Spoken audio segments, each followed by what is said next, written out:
Bem-vindo, aluno e aluna, à aula 2 do Novo Testamento. Hoje nós vamos falar uma síntese ali da história do Cânon, dos seus princípios e também as influências na formação do Cânon. Irmãos, nós percebemos aqui que durante o tempo dos apóstolos, alguma das epístolas de Paulo e um ou mais evangelhos já eram aceitos como escritura sagrada ali no começo do século II depois de Cristo.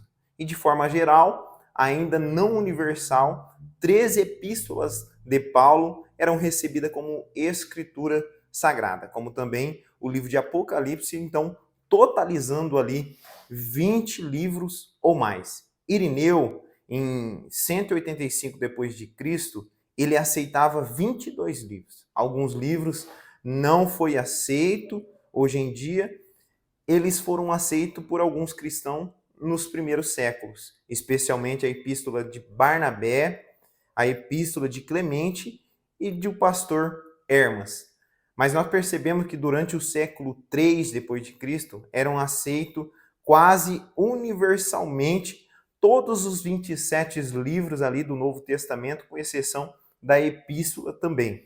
Orígenes, em 254 depois de Cristo, foi o primeiro dos pais da igreja a aceitar ali a epístola de Tiago, mas também aceitava a epístola de Barnabé e do pastor Hermas, pelo que o seu Novo Testamento constava 29 livros. No século, então, 4 depois de Cristo, chegou a fixação quase universal do canão do Novo Testamento, tal como existe hoje em dia. Os concílios, então, tanto os antigos como da Idade Média, em geral, eles aprovaram o canão de 27 livros.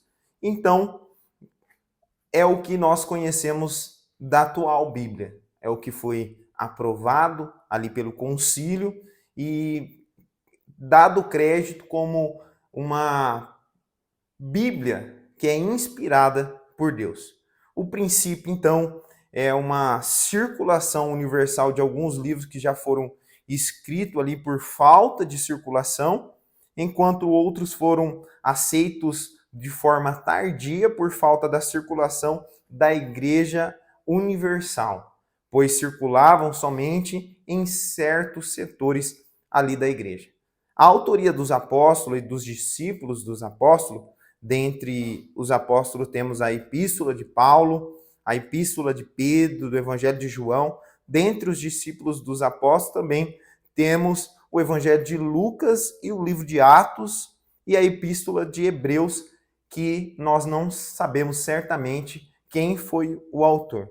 Livros ali segundo a tradição e a doutrina do apóstolo, Lucas, Atos e Apocalipse e 2 Pedro, também foram rejeitados, escritos ridículos ali, e por ser ridículo e fabuloso, entre outros, podemos enumerar a maior parte dos livros ali apócrifos, o Evangelho de Tomé, de André, dos Atos de Paulo, Apocalipse de Pedro. Esses todos foram livros apócrifos, que não foi reconhecido como inspirado por Deus. Então, o canon, de certa forma, ele teve a sua influência ali, né? E então o Evangelho do Novo Testamento ele impulsionou as pessoas a acreditar em Cristo. A vida e as palavras de Cristo em todo o Novo Testamento causou um impacto muito grande, tanto ali no contexto que foi escrito, como nos dias de hoje. Nós podemos perceber que antigamente eles acharam que era uma nova religião que estava sendo imposta e os religiosos então tentavam de certa forma destruir assim com o evangelho. Mas nós sabemos, e você que é conhecedor da palavra, você que tem pelo menos um conhecimento raso, você sabe que é impossível atrapalhar, impedir o plano de Deus, que é salvar aqueles que ele escolheu. Os pais, então, dos apóstolos, os pais apostólicos, eles criaram ali os canons primitivos e uma nova autoridade da igreja primitiva. E havia, então, um conselho da igreja primitiva e medieval.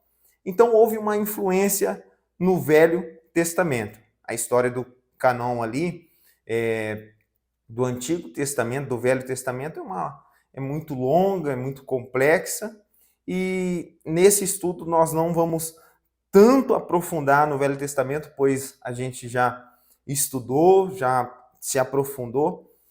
Aqui no Novo Testamento você pode perceber que houve muita influência naquilo que Jesus estava falando e planejando e orientando.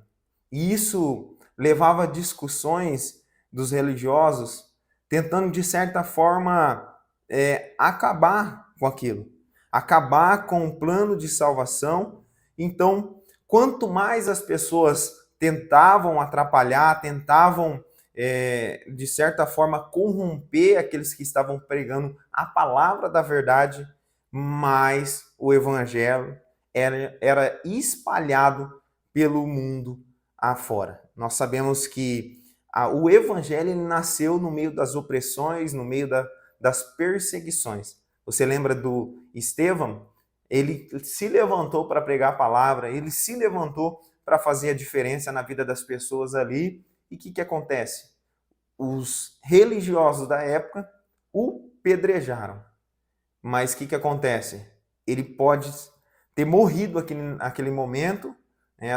Os religiosos talvez achou que estavam acabando com o evangelho, mas quanto mais perseguia a igreja, mais o evangelho era expandido pelo território da qual o Senhor determinou. Então, eu quero encerrar essa aula dizendo para você que você, como estudante da palavra do Senhor, você como uma pessoa que está buscando conhecimento para, com certeza, pregar, que não seja no púlpito, mas seja fora da igreja, onde você tiver e tiver uma pessoa para te ouvir, eu tenho certeza que no mundo espiritual você vai estar agradando a Deus, mas também vai ter um lado que não é muito bom, que você vai estar desagradando assim a Satanás.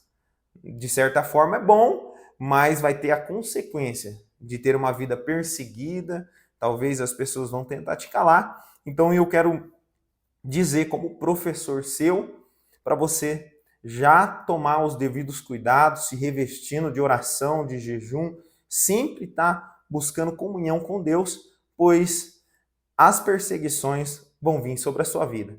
Foi assim na igreja primitiva e não vai ser diferente de você se você colocar à disposição para pregar a verdade constituída na Bíblia. Amém? Deus abençoe, encerro essa aula, que você possa dar continuidade no seu curso e aprender mais e mais da palavra do Senhor.